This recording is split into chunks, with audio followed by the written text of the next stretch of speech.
vanité du Verbe. Le Runoïa, prince altier du Verbador, hélas de la nature et des formes antiques, où l'ébauche du monde est imparfaite encore.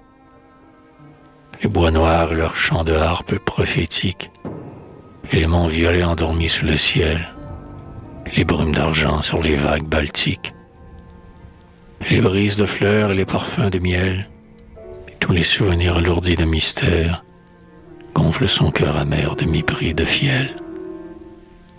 En son être, écrasé par l'ennui solitaire, croît, avec le dégoût de sa virginité, le désir d'évoquer une nouvelle terre.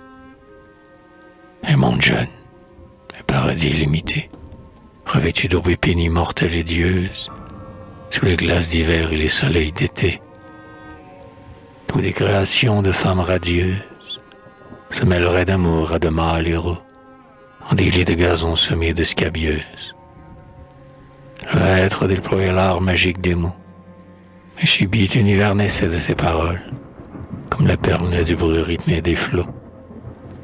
Une profusion sanglante de corolles s'éveillait et germait du rêve des avrils, et l'azur flamboyait de fauves auréoles.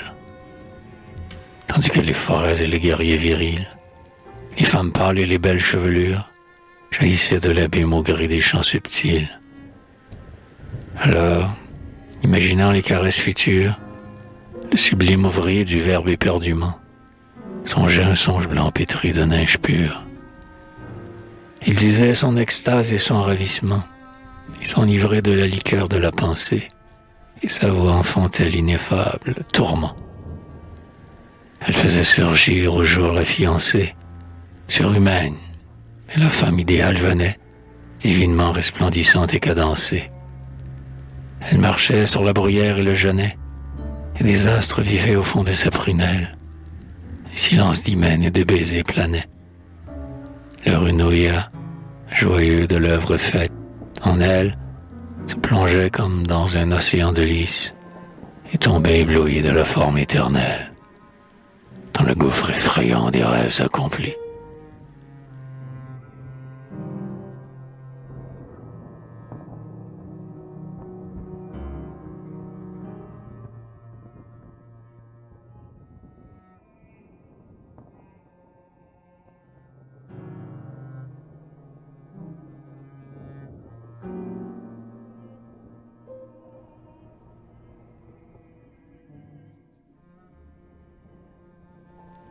La contemplation dura 100 000 années. Quand le maître sortit des songes éclatants, des générations hideuses étaient nées.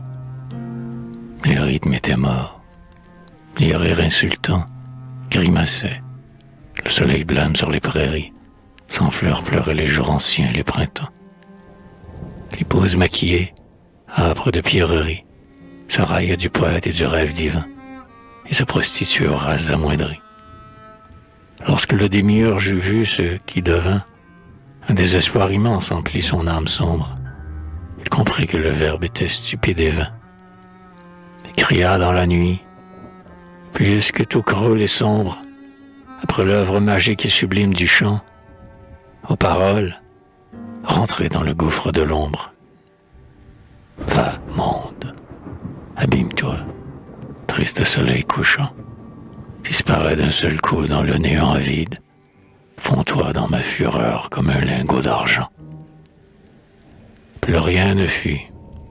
La nuit par le ciel morne et vide roula son voile noir sur la fausse splendeur, et le maître, absorbé dans le chaos livide, tue pour l'éternité le Verbe créateur.